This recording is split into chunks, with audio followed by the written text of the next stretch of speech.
feel good today. What's up, everybody? Welcome in to the Early Edge. And every Sunday, we do it twice. Noon Eastern Time and 7:30 p.m. Eastern Time. Now, if you didn't show up at 9:30 a.m. Eastern Time today to watch the Colts and the Patriots, guess what? They didn't show up to play either, so we're even. Ugly sweat. 10-6, 5 minutes to go. Patriots inside the red zone. We'll keep an eye on that as we break down 6 games at 1 o'clock, 4 games at 4 o'clock. Then we'll leave Sunday Night Football for prime time, Early Edge. So with all the housekeeping done, let's bring in the stars of the show. Because here on a Sunday, you know them. You love them. Oh, look who is here. Proppy is here. The counselor is here. Our 5-tool player, AB, is here. Gentlemen, good morning. Let's jump right in because we got a lot to get to, including game number 1. And I'm talking about the Texans and the Bengals. This could potentially be the game of the day. Who would have ever thought that? The Bengals playing very, very well. Minus 5.5 is the spread for them. 46.5 is the total. Proppy, let's start with you. You've got a prop. Start us off hot. Let's go. Coach, we're talking about Trent Irwin, little known wide receiver for the Cincinnati Bengals. I'd like him to go over 33.5 receiving yards.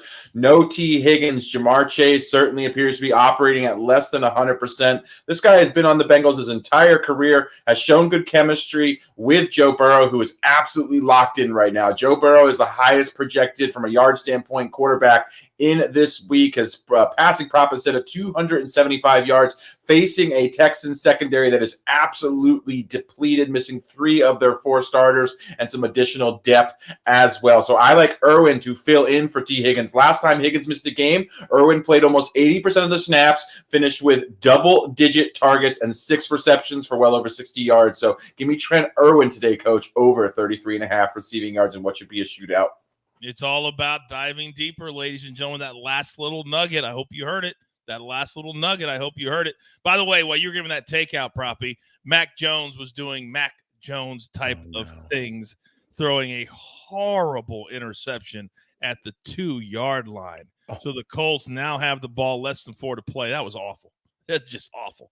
Now, see it. Let me come over to you because you also have a receiving prop. You're also going to go over, but a different name. Who are we talking about? Yeah, and it's a little known name on the other side of the ball too, or at least maybe it's getting better known. I'm going with Noah Brown here, over 41.5 receiving yards. I just put this one up on the SportsLine app just about an hour ago, 45 minutes ago. So sorry I'm a little late to the party, but listen, with Nico Collins out, Dalton Schultz is going to get some catches here. Tank Dell is going to get some catches in yards. I actually almost put those props in as well, like Tank Dell, for example, over 56.5, 57.5 receiving yards. But I think it's Noah Brown at this depleted line of 41.5 that I like the most. Noah Brown has led this team in receiving yards the last 2 games, and even with Robert Woods back, I see Noah Brown really having a big role, especially with Nico out. And again, while the Cincinnati Bengals, they certainly can't cover wide receivers as well as maybe they have been able to in the past. So I think C.J. Stroud is going to have time, especially since some of those defensive linemen are out for the Bengals. So I agree with Proppy. This is going to be a shootout probably on both sides. Burrow should have some time to find some receivers, even without T. Higgins. Same with C.J. Stroud. I'm going to include Noah Brown in those receivers this week. And I'm so glad that you did it because personally, and I almost made it a pick 2, but I did it the last minute. I'm playing C.J. Stroud over 252.5 AB because like Cia said, I think he's going to have time, and I think they're going to be playing from behind. What are your thoughts?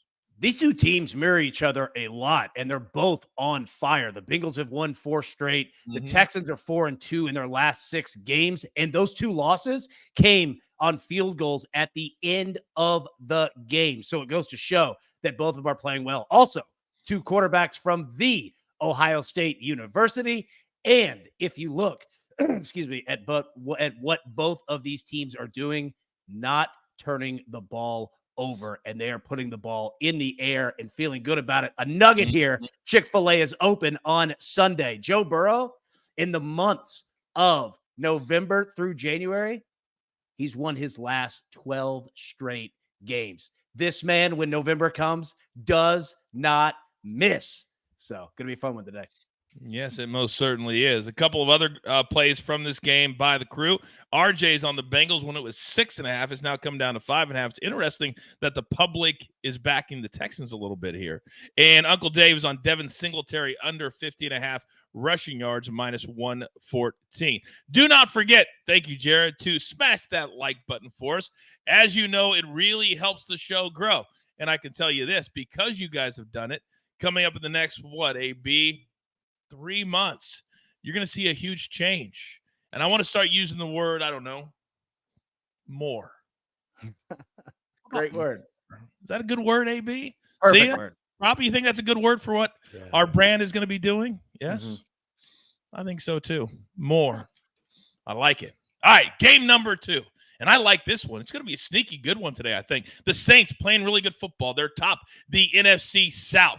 The Vikings now have Josh Dobbs. So Kirk Cousins is out for the season. They bring in Dobbs. He's been really good so far. The total 41. Now, AB, you do have an official pick in this play. Start us off. Speaking of more, that's what Josh Dobbs brings to the Vikings. We have spoken about him and what he brings not only to a team on the field, but in the locker room as well. Look at the Cardinals. Done, dead. Vikings go on the road. Josh Dobbs hadn't even practiced with any of these people. He didn't know half of their names, and he goes on the road and wins a game and leads a 2-minute drive down the field. I love Josh Dobbs. Everybody knows it. But I also know Josh Dobbs, and what he does when he runs, he will fumble the football, and there are going to be over 2.5 turnovers in this game today. Not to mention the Saints will do it as well. We're playing turnovers instead of interceptions for exactly that. Fumbles will happen. So take the turnovers, minus 130. It is worth it. I'm sorry, that alarm went off. I had set an alarm to make sure that I didn't allow buckets on this show. So we're good. We're good with that one. All right, now, see, I'm coming over to you, big boy, because when you have a game script like what we think is going to be today, they've got to lean into ball control a little bit, which could lean into what for Minnesota? Coach, speaking of buckets, ever since 3 weeks ago when he disgraced the 4th president of the United States, James Madison, all things Madison have been really good. The James Madison Dukes 10-0 in football, upset Michigan State, came back against Kent State in college basketball, and it's Alexander Madison's turn to turn that buckets, whatever we want to call it, disrespect bulletin board material into a prop that is profitable, if you will. Alexander Madison over 13.5 rushing attempts. This is very juicy over at some of these books, but at some books you can find this at minus 115, minus 120. I will say this, Cam Akers is out, right? He tore his other Achilles, unfortunately. Ty Chandler might work in a little bit, but I don't think he's going to work in a ton, especially with Joshua Dobbs at quarterback. I think they're going to go with some reliability, and even if Ty Chandler gets the Cam Akers share, which I don't think he will, Alexander Madison should still be able to run the ball quite a bit. Now, he's not going to be very efficient, but he's going to get the volume, especially with Josh Dobbs at quarterback. Give me over 13.5 rush attempts. And speaking of rush attempts and speaking of Josh Dobbs, Uncle Dave from our prop show on Friday is on Josh Dobbs over 5.5 rushing attempts. AB, go. Real quick, I like the fact of what Sia just said in regards to a president in James Madison who was born in 1751 that has bulletin board material, baby. He ain't forgot nothing. Let's go. And Proppy, I'm coming to you. The chat is asking about Alvin Kamara over 32.5 receiving yards. And I remember a certain crew that hammered his receiving prop the last game. Are we going to do it again today? I don't mind it. Obviously, Kamara is one of the few running backs who I will play his receiving total just because of his floor in this offense. He gets heavily peppered with targets, especially with a guy who checks down as much as Derek Carr does. So I don't mind it here. I lean over here. I don't think it's a spot you could fade. So, yeah, to me, it's fine. Pretty much checks all the boxes, although I think the number is fairly efficient. All right, very, very good. All right, by the way, somebody was playing Madden today. You heard my voice at halftime? You just got your day started off right. That's right. Just signed up for one more year. One more year. Madden 25. It's going to be my last year. All right. Game number 3 of 6 at 1 o'clock today. Packers and the Steelers. Steelers are laying 3. The total 38.5. The sniper has 2 plays on this game from earlier in the week. Steelers minus the 3. And the Packers team total, let's go under 16.5 plus 115. So, Proppy, I'll come right back to you. this is the type of game when it comes to props anyway. It's really hard to predict because of the way the Steelers play. What are your thoughts? Yeah, interesting matchup, Coach. Kind of mirrors these teams mirror each other offensively. Two quarterbacks, in my opinion, that aren't very good. That sort of hold back their offenses. We don't see the potential upside in the skill position players as a result of the inconsistent play from both quarterbacks on both sides of the football. I do think this is a matchup though, like Jordan Love can actually find some success. I do like Christian Watson a bit here at 36.5 receiving yards. I know it's been a disappointing year for Watson, who I had high expectations coming into the season. But I do think he can get loose behind this secondary that does struggle with speed on the perimeter. He's a guy I'm looking for as far as offensive players on the Packers are concerned. I do think we can see Pittsburgh, on the other hand, run the ball effectively. It's been a disappointing year, obviously, for their offense for the most part as well. I think Najee Harris, however, can find some success on the ground. Those are two guys I think have some value at their current lines, Coach. All right, a lot of good information right there. Now let me come over to you, Sia, because the chat's asking, Kenny Pickett over 1.5 passing touchdowns is plus 190. Now we like the number, but would we like that play? Not really, but there is a reason to like it because we do have a secondary in Green Bay that's pretty banged up. Just hard to rely on Kenny Pickett really in any way with his arm. Listen, the plus 190 is pretty compelling. So I do like it. I definitely think it's playable. Not something I would play, but I actually think it's a good find because of the number. This is just such an interesting game. I mean, I don't know, even from a DFS standpoint, I really didn't know what to do with this. Christian Watson, I thought was interesting. Aaron Jones, I thought was interesting. Najee Harris, Jaylen Warren, who's going to get the lion's share there? In terms of a pick here, I can't believe I'm saying this, but I might be on the Steelers again. I cashed that last week when they played the Titans. I feel like I got a little lucky there, but anytime Jordan Love is the other quarterback and he has to visit Pittsburgh, and we know that defense can cause some trouble, especially for young quarterbacks, I kind of lean on that defense. I think the offense is good enough thanks to the Green Bay injuries on the defensive side. So I don't have an official play in this game, but I would certainly lean Steelers -3. I think they might win this thing by like 4-7. And I think I agree with you on that. By the way, you said, I can't believe I'm saying this. I can't believe I'm saying this. The Patriots are replacing Mac Jones on the final drive of the game, down 4 with Bailey Zappi at the 10. Have we ever seen this? It's one thing to do it at halftime, third quarter, the last drive of the game. You're bringing in an ice-cold quarterback, unless he's played before. I didn't watch any of the game. Did he play today, Bailey Zappi? I don't think so. Wow. No, but he's played. He's gotten snaps with the Patriots that have been meaningful. And Western Kentucky. He's from about 30 minutes north of me right now. Real quick. Have ice in those veins. This kid, watch. I'm telling you, this kid's got a gun. He'll throw it. Here is a choose your own adventure stat for this game right here of the Packers at the Steelers. Which one is actually more astonishing? The Steelers are the first team in NFL history that have been outgained in every single game this year, and they have a winning record. No team's ever done that before. Number 2, the Steelers have gone 56 straight games under 400 total yards. So anybody playing props, understand, yards really don't happen for the Pittsburgh Steelers. All right. Now, Alex in the chat, I can't believe we're getting to eat Chick-fil-A twice on a Sunday. That's crazy, by the way. Alex says, best show in the buzz with fire emojis. I know what you meant to say, Alex, and we appreciate it, but that's something a Buckets would write. Don't you guys feel that way? Or EC, best show in the buzz. That sounds like a new merch shirt right there. Don't get me started. Game number 4, Titans and the Bucks. The Bucks are favored by 2.5. Do not sleep on our Will Levis. Do not sleep on our Tennessee Titans. When we got AB on the show, do not do it. Total 39. Now, we've got a ton of picks in this game. I'll go with the ones that aren't on the show. RJ, over 38. EC, Chase McLaughlin, over 1.5 field goals. Really good, kidding aside, really good with those field goal props lately. Gimmick infringement, AB, my apologies. Uncle Dave is on DeAndre Hopkins, longest reception, over 22.5 yards, -114, which brings us to these 3. And each person has a pick in this game. A lot of buzz to it. I see you, Alex. Now, Sia, let me start with you. Oh, the big-time wideout on the Tampa Bay side. If they're going to get back going in the right direction, who needs to have a big game? Yeah, it's got to be Mike Evans down the field. And listen, Mike Evans is not a guy that's going to gobble up a ton of targets, but when he gets targets, they're usually long. I actually I like Mike Evans over longest reception, 24.5, but that's not where I'm going. I'm going with his over 61.5 receiving yards.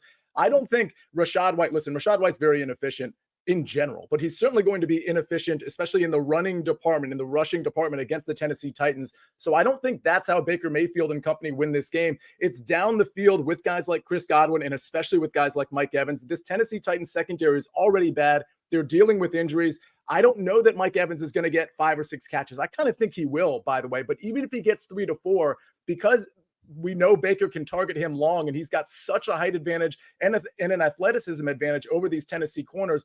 I think he can do this in 3 catches, but the long and short of it is I think Mike Evans will be over 61.5 receiving yards. Yeah, so do the sports books because it's already up to 64 in a lot of places. So what would you play it up to?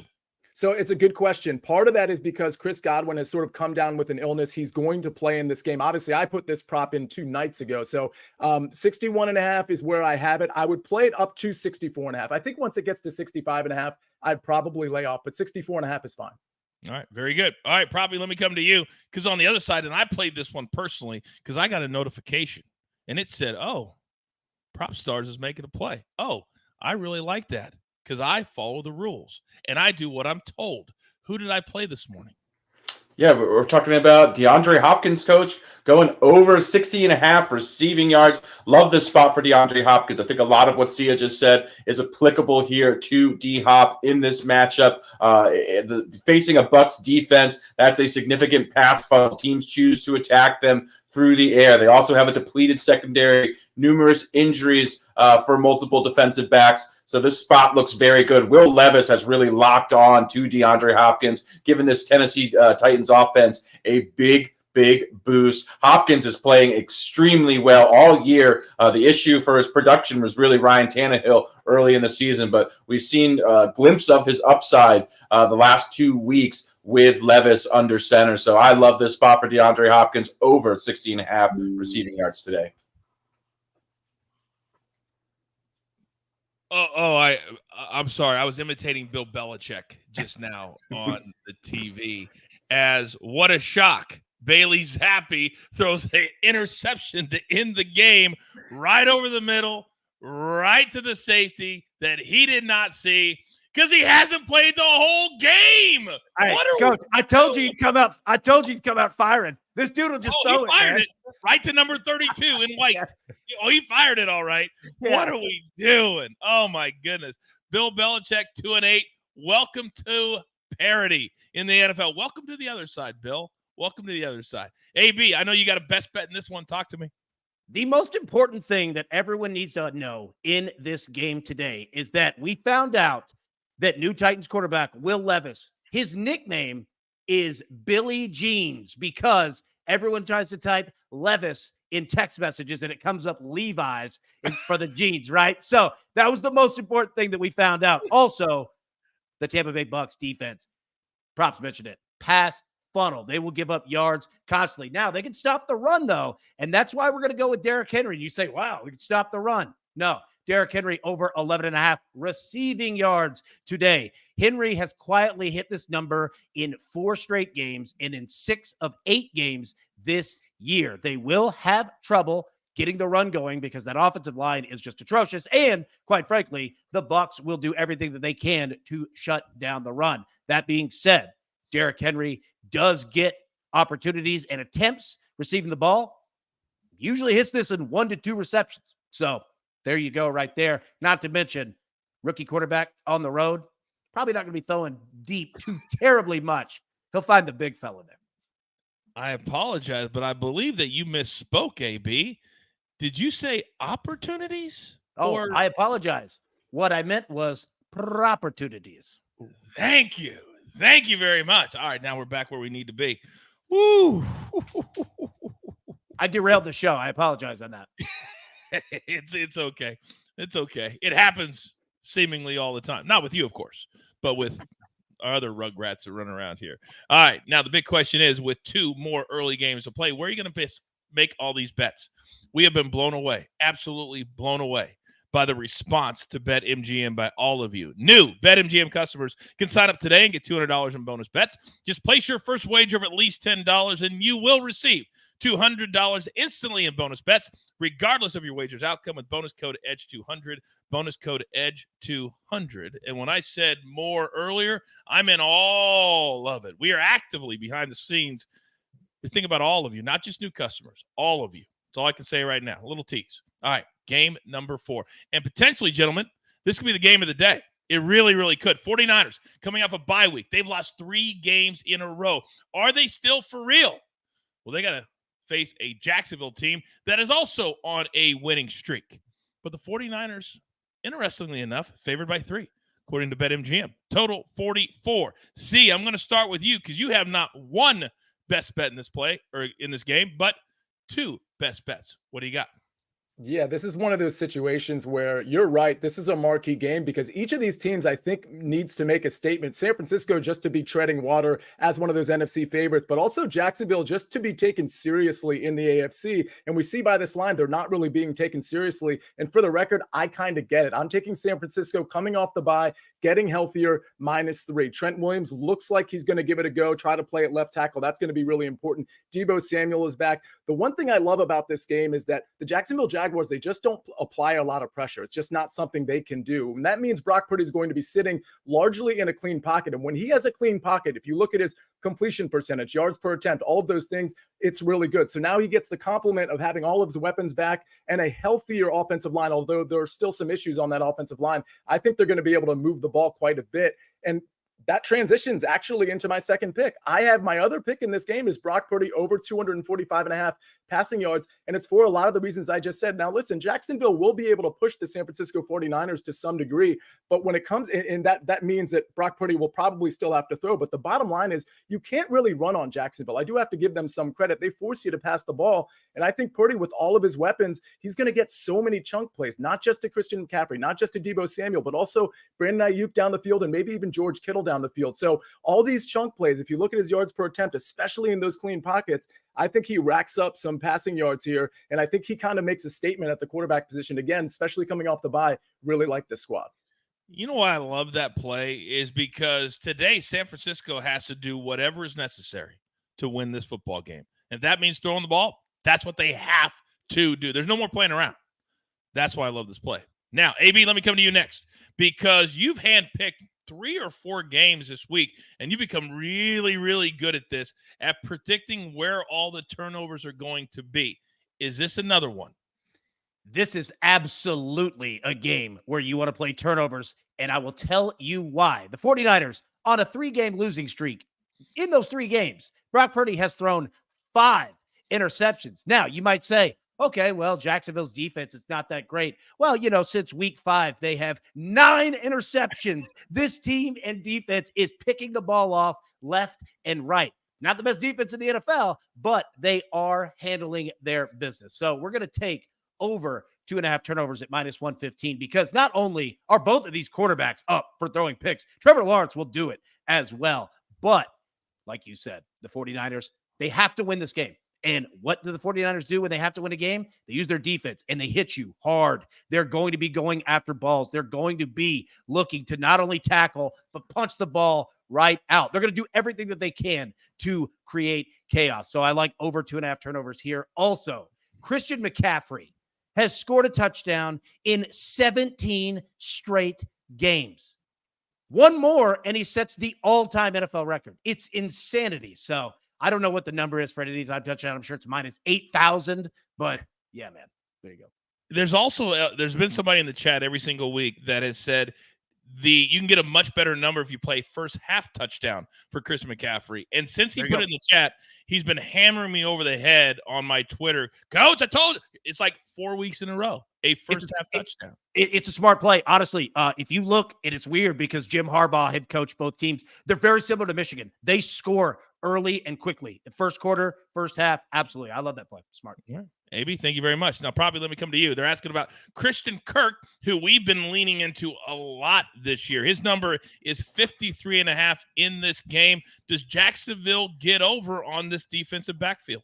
I love Christian Kirk in this matchup. I think that's a very good look by the chat or whoever brought it up. This matchup makes a lot of sense for Christian Kirk to be heavily featured. Here's why. The San Francisco pass rush is elite. They're going to get after Trevor Lawrence. Christian Kirk has the most shallow A-dot. His average depth of target is under 8 yards. That is very close to the line of scrimmage. So what's going to happen is the pass rush is going to get home. It's going to force Trevor Lawrence to get rid of the football quickly in these matchups. When that happens, it's Christian Kirk who is the biggest beneficiary. So I like him to have a big game. I like his over on his receptions. I like his over on his receiving yards as well. Thank you very much. See you real quick. Chat's asking, would you like Brock Purdy over 1.5 passing touchdowns? Yeah, I considered that. I don't know if they dropped the number in there, but that's obviously like super important. I do like that. I would lean that way. Again, you can't really run the ball. I think even in the short area, even inside the green zone, if you will, I think Brock Purdy ends up getting it in there through the pass, whether that's to McCaffrey or Kittle or Debo or Ayuk. I don't know, but I do like that play. I'll tell you right now real quick while I bring it up. It's actually plus money, plus 109. Yeah, I don't mind that. Yeah, that's a great number. All right. Very, very good. All right. Our last and final 1 o'clock game here. By the way, you're watching the Early Edge. We do it twice on Sundays at noon Eastern and also at 7:30 p.m. Eastern time with primetime Early Edge as we are approaching the bottom of the hour. And I may have misspoke. Maybe, maybe not. Because the Browns are the wild card, and this could be the game of the day discussion. Mm-hmm. The Ravens they're an A play at SportsLine. If you haven't gone and looked at the games, they're an absolute A play. And they deserve to be an A play. They're favored by 6.5. Very important to keep it under a touchdown. The total is 38. So, Proppy, let me come to you. Because I also played this one earlier today, and I got it at 46. So, it's still right around the number that you like. Start us there. Yeah, Mark Andrews, over 45.5 receiving yards, coach. Love this spot for Andrews. If not for Travis Kelce, we're going to be talking about Mark Andrews as the best tight end in football. He has just been so consistent. He's been the focal point of this Ravens passing attack. He's their engine. Mr. does it all. So I love Mark Andrews. The Browns defense is legit. First in EPA allowed per dropback. But if there's anyone who's going to do well versus them, in my opinion, it's going to be Mark Andrews. Elite target profile. He runs a dropback or runs a route on every single Lamar dropback. Had success when these teams faced off a few weeks ago at 45.5 yards. It's an automatic play for me. I talked about that all season long. I believe Andrews is over in 7 of 9 games at this number. Going over again in this one, in my opinion, coach. Oh, I love that play. So that's a cash that we're going to have. And then the defenses are pretty good too, AB. And when defenses are pretty good and the offenses can move the ball and I see where we can go with this. What do you like? Let's go ahead and bring out the kickers in this game. We're going to take Browns and Ravens over 3.5 field goals. And I'll tell you why. The Cleveland Browns have the number 1 total defense in the NFL. The Baltimore Ravens have the number 1 scoring defense in the NFL. Plus, this is a division game. It's very important. You are going to see old school, just NFL football. It's going to be an awesome game. And I do believe that you're going to see both teams need and use their field goal kickers, not to mention Lamar Jackson. We've mentioned this every week, and I'm going to say it again.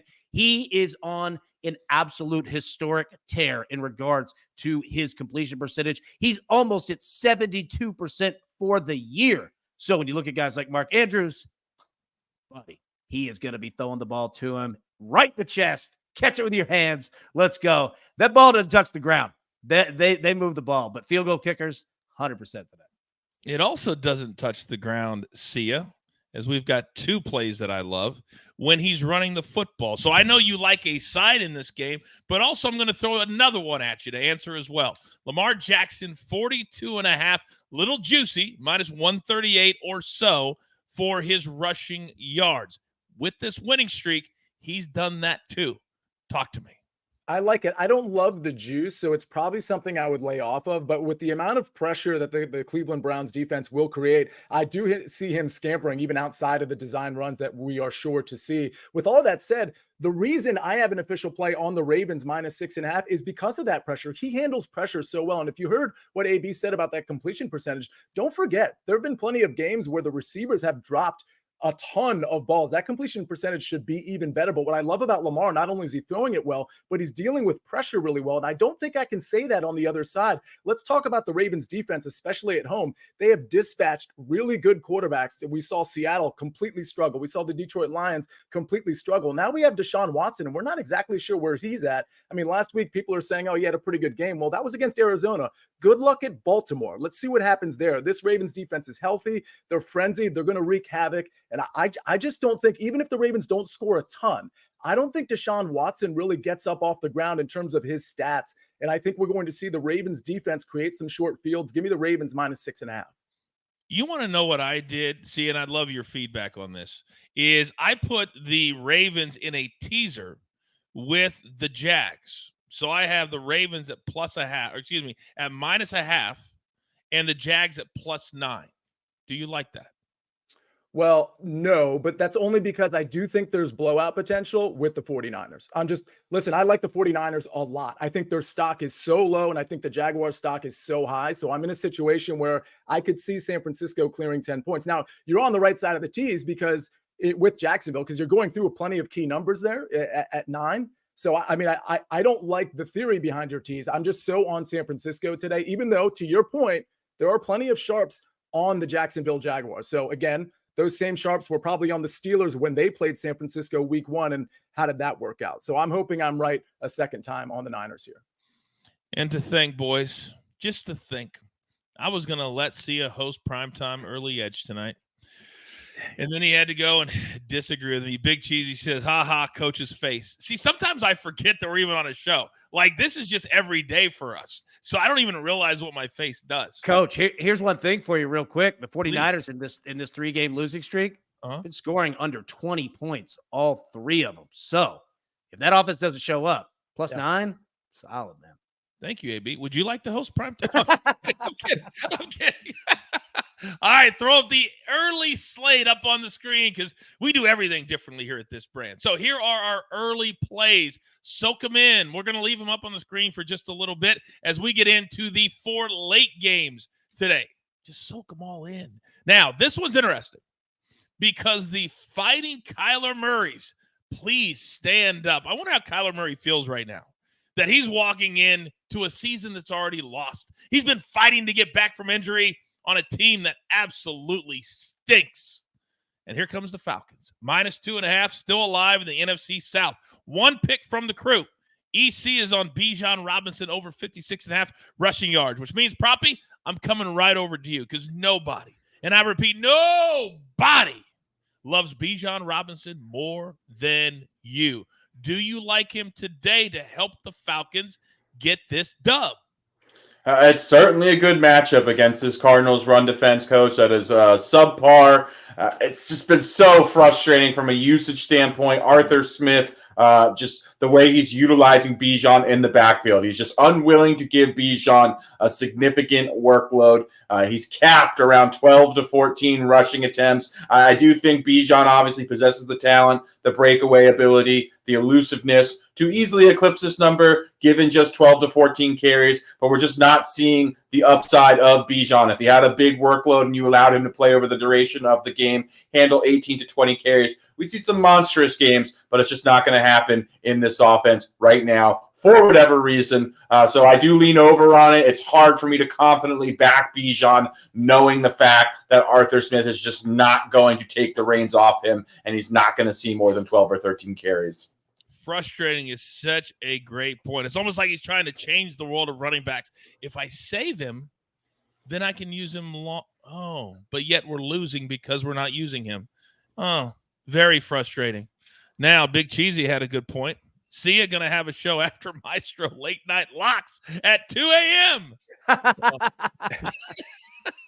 Maestro's show is actually at 2 a.m., so yours would be at 3 a.m. or maybe even 4. I don't know. Hey, we're really filling out that overnight schedule there. Hey, it's funny.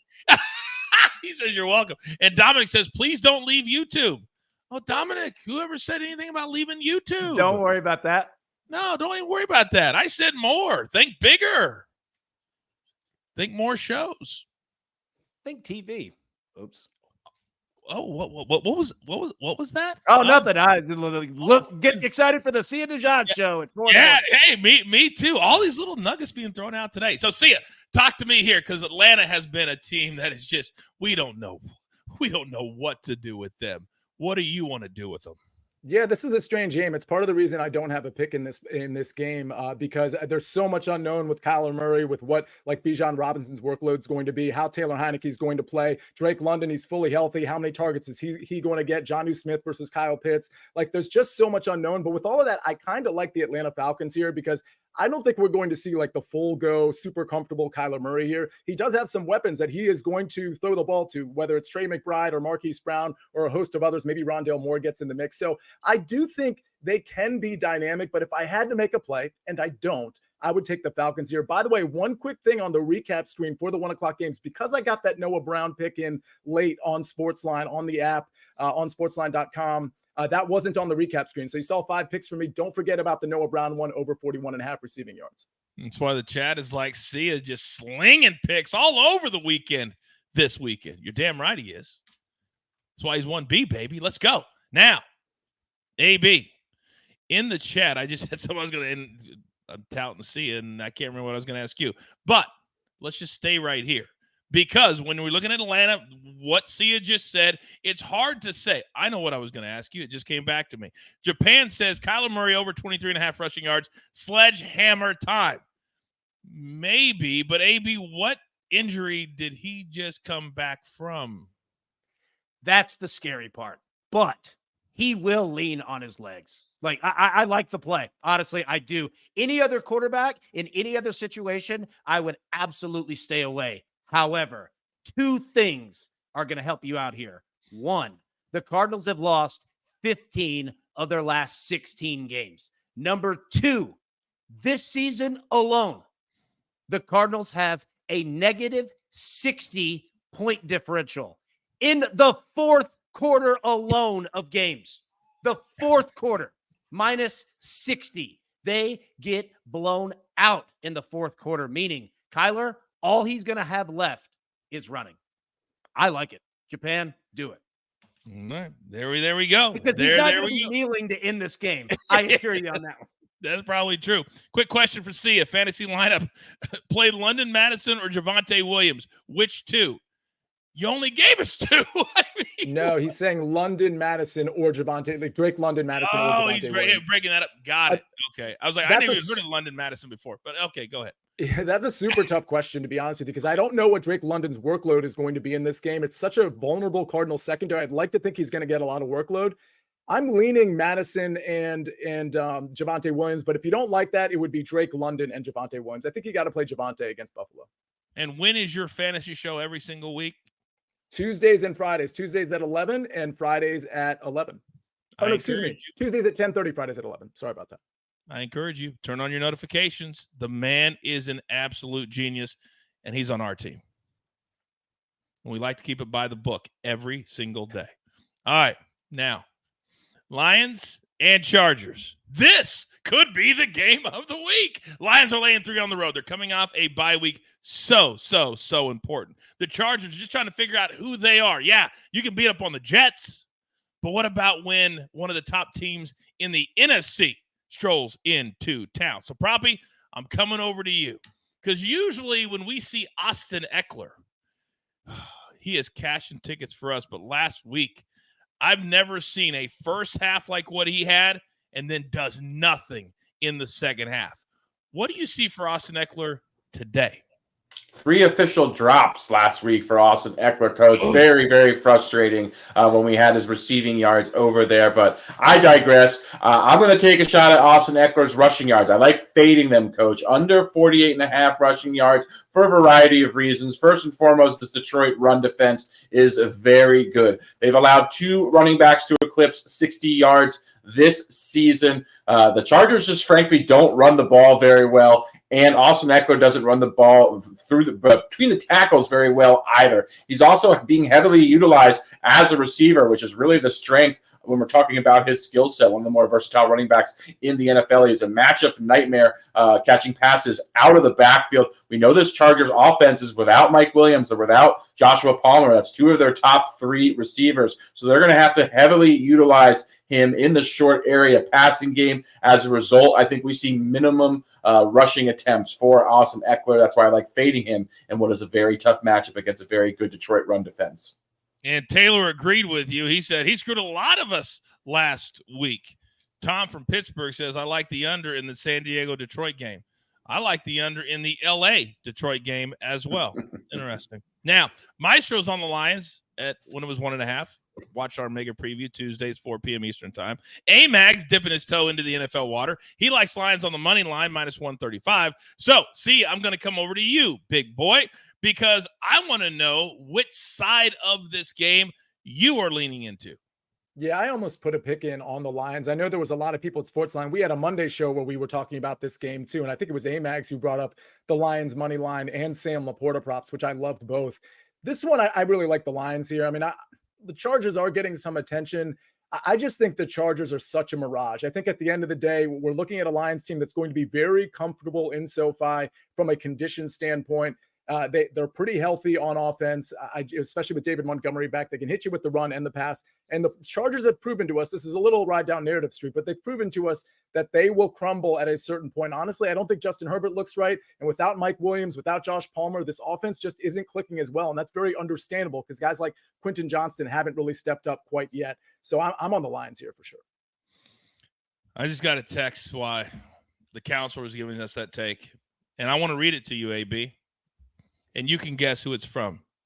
Coach, how dare you not tell me there was a matchup today of two of the greatest French quarterbacks in the NFL today?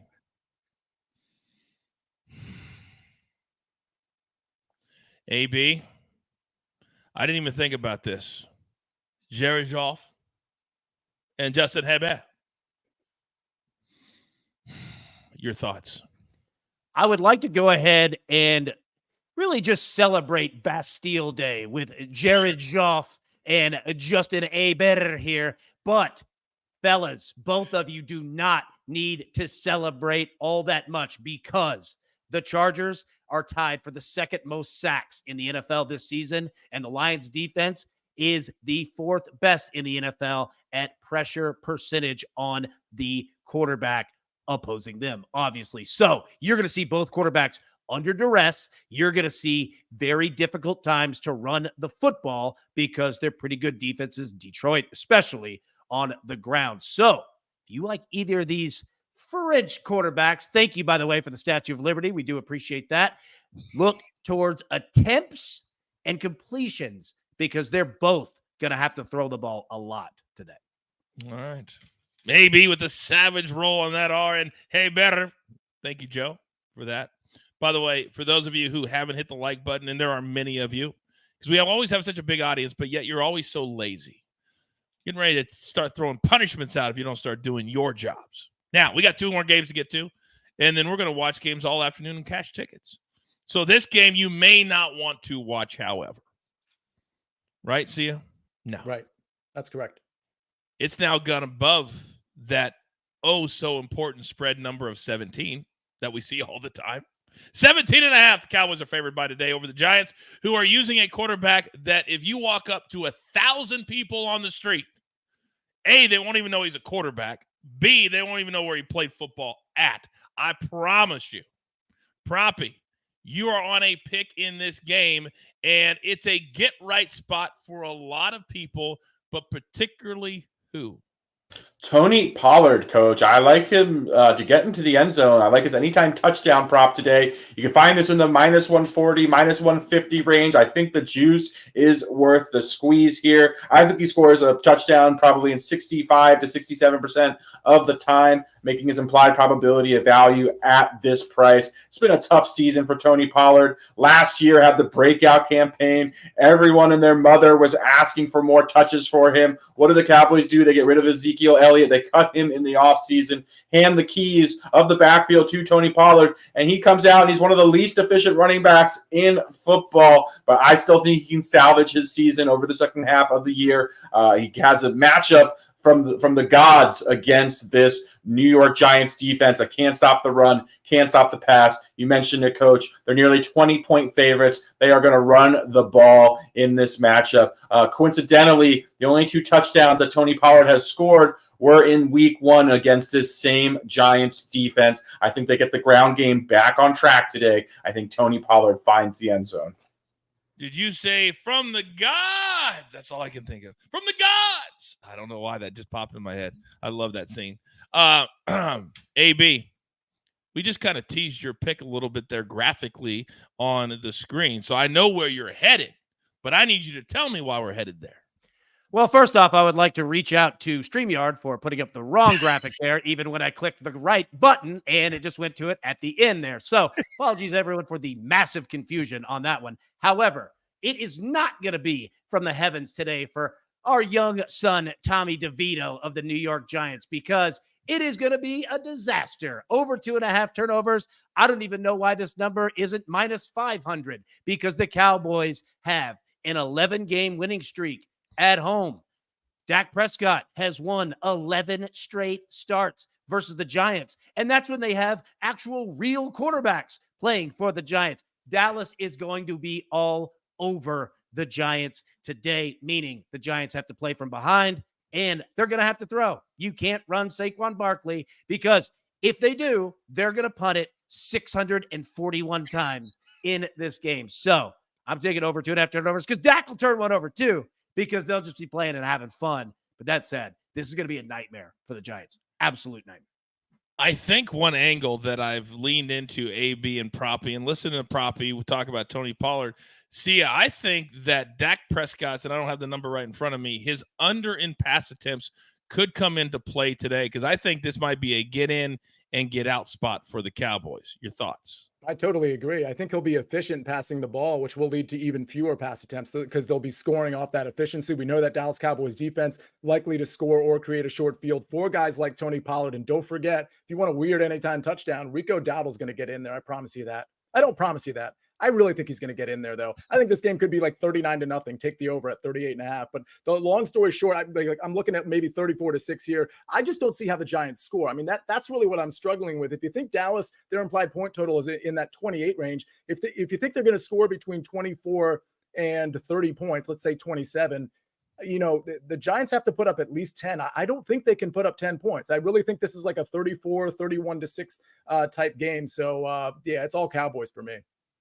Guys, I thought Tom from Pittsburgh was lying in the chat. He says, does anyone like the Giants' first half team total of 3.5? I don't know that I've ever seen a first half team total of that. So I went and looked. Not only is it 3.5, it's plus money. Mm-hmm. The Giants, it's insane. The Giants in 7 straight games have scored under 17 points. They average 11.2 points per game this year. That's it. Wow. It's horrible. Wow, AB. The game total is 10. Like, oh my gosh. Like, wow. All right, we got to move on. We got one game left. That is just such a stinker. All right, last game at 4:25 today. I think this has sneaky shootout potential. I really, really do. Commanders have shown they can score. They went over 30 twice on the Eagles this year. So as we look at our best bets, Proppy, I'm going to come to you. Because one guy who has not been getting his flowers, so to speak, and we've seen this in Philly when it happens, usually you like to say squeaky wheel. Well, DK Metcalf starting to get a little frustrated out there in Seattle, which could lead to what today? Coach, if there was ever a matchup for a DK Metcalf to get right, and Sia will attest to this, against his Commanders, it is this one. I like him to go over 23.5 yards for his longest reception. This is ticked up to 24.5, heavily juiced to the over. I still think it's playable there. I also like DK's over on his overall yards, which was around 66.5. But DK is running almost all of his routes primarily deep down the field. He is a monster air yard share in this offense. offense. He's drawing targets, like I said, down the field, down the middle of the field, and he's playing a Commanders pass defense that is not only bad, but they have given up the more explosive passing plays than any pass defense in the NFL. They've given up more 15-yard plus completions than any defense. So I love this spot for DK. I agree with you, Coach. This game has shootout written all over it. I like the Seahawks team total, which is a bit high, around 26, 27.5. But Sam Howell and this Commanders offense, they air the ball out a ton. I really think we could see an uptick in passing volume. Both these teams throwing the ball around. I think DK gets behind the defense at least 2 or 3 times today, and Geno finds him for a couple big plays. Now, how do you feel like being in lockstep with EC, because he's on Metcalf over 63.5 receiving yards today? Hey, I'll take it, Coach. Shout out to my boy EC. He didn't seem super enthusiastic there, just putting my lawyer hat on there. And I think you read correctly into that reaction. Wow, a little embarrassing if I'm EC right now. I got to tell you. Oh, my goodness. I don't even know what I would do.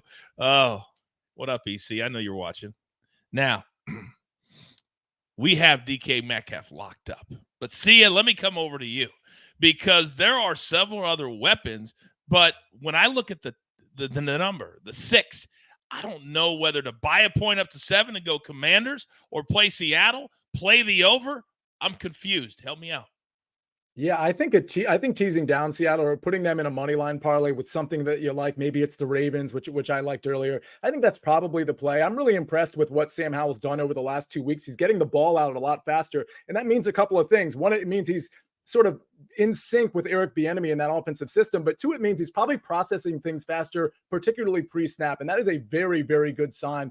And I've never been on the Seahawks in terms, I know a lot of people thought they were really going to emerge and maybe contend for the NFC West. I've never been in that camp, but I think this is a pretty good matchup here. Commanders having to go to Seattle. The defense, we know last week we didn't really see it because of the matchup, but we know the defense is really, really battered. In the secondary, they're not very good, but without Chase Young, Montez Sweat, I think that reveals itself here. So while I'm not interested in taking the line, I'm slightly interested in the over. And if you were to do a money line parlay, I think Seattle should probably be involved.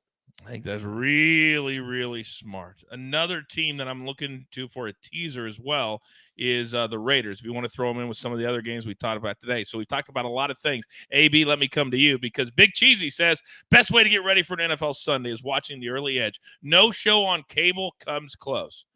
Oh, cable. Television? Yet. Oh, interesting. Your thoughts, AB? My thoughts are this. There is no team in the NFL that throws the ball more than the Washington Commanders. In fact, their dropback rate for a team is the most in the NFL since 2000. That's how much they throw the football. So when you have incompletions, you are going to see a game that can hit an over because the clock will stop. Now, I absolutely love all DK Metcalf props too, because the Commanders secondary, as mentioned, has given up 26 plays of 25 yards or more this year. It's insane. And if you also want to look at something else, Sam Howell sacked 44 times, most of the NFL. Geno Smith has thrown a pick in 4 straight games. You're shaking your head over there, Alex. What do you like, big boy? I thought AB just hit the nail on the head. All those nuggets are applicable to various props. I like the over. I like Sam Howell in this matchup. Obviously love DK Metcalf. I think this game has shootout written all over it. I thought AB just killed it. Boom. By the way, CJ Stroud, I'll come to you in a second, counselor. CJ Stroud over 6.5 rushing. Proppy, let's do you first. I'd lean over on it, but it's such a low number that I don't have a lot of. He's more comfortable dropping back than he is really moving, and I don't think the Bengals pass rush is effective enough to really get him out of the pocket consistently for him to go over comfortably, in my opinion. My man, counselor, go. Take a look at Tyler Lockett down the field. I actually like his receiving yards prop, and I also like Geno Smith over his longest reception, or I should say completion, at 37.5. That's a high number, but he's going to have time, and I do think Lockett's going to get loose. Of course, Metcalf could too. JSN could too. I think Lockett specifically could get loose downfield. All right. AB, anything else from you? Nothing You from good me, to go? sir. All right. Do not forget, tonight, 7:30 p.m. Eastern Time, we'll be back live to count down Sunday Night Football. There are the early games, the late games, and you know we like to end this show asking my guys, what's the number one? And it's important because we're now in week 10. most important thing you're looking forward to. You better been taking your notes, your paper, your pencil, your pen, whatever. This stuff matters. Hashtag knowledge is power. Counselor, start us off. Well, you said number one, so I'm going to go with the number one team in the National Football League. It's the San Francisco 49ers. I'm looking for them to prove that at Jacksonville with a relatively healthy offense and defense. Make your statement. You got Chase Young there. You got some players back on offense. If you can't beat the Jaguars and if you can't cover against the Jaguars, maybe you're not the team in the NFC that we thought you were. I think you are, so you're going to cover. Give me San Francisco. Love that game. And you said players. I was thinking playa, like our 5-tool playa. AB, you're up. You know what? Let's plug the Sunday night football game tonight, the Jets at the Raiders, and tell you that the Jets have scored 8 offensive touchdowns this year. That's it. It's so bad that it's the worst that we have seen since 6 years before the iPhone was invented. That's how bad that this offense is. And going against the Raiders and a quarterback named Aiden O'Connell. I'm telling you, it sounds bad. This is actually going to be a really fun game tonight in a weird way. Tune in, 7:30 p.m. Eastern. I'm telling you right now, the Raiders get it done. Mark my words, Raiders get it done tonight. Easy. Proppy, bring us home. I think there's quite a few great games on the schedule. We've got the Ravens versus the Browns. Love an AFC North showdown. Got the Seahawks versus the Commanders. Could be a shootout, as we just mentioned. Chargers versus the Lions. Bengals versus the Texans. A lot of great football. Do have a bone to pick real quickly with my cousin Sia, though. Losing 3 straight games, Sia, does not make you the best team in the NFL. Shout out to the Philadelphia Eagles, who have the best record in the NFL. Cousin Sia, fly Eagles, fly on the road to victory. Today. Can't lose today. That's right, AB. So we will take this into the next week with the best record in the league.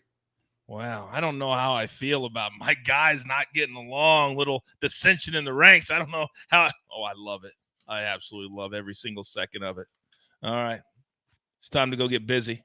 Remember, pay it forward. Be kind to one another. Laugh a little bit. It's a Sunday. Be kind to your family. Say hello. Call home. Tell mom and dad hello. I need to do that too. And remember this, there's only one thing left to do. And I believe you all know what that is. You've got your marching orders. Let's take all of these Sunday tickets straight to the pay window. Brian Tiger, Lobo, Proppy, AB, my man, the counselor. Never forget about the snake, always hovering as the executive producer of the brand. I am simply the coach, trying to keep this train on said track. We grind for you so we can win with you.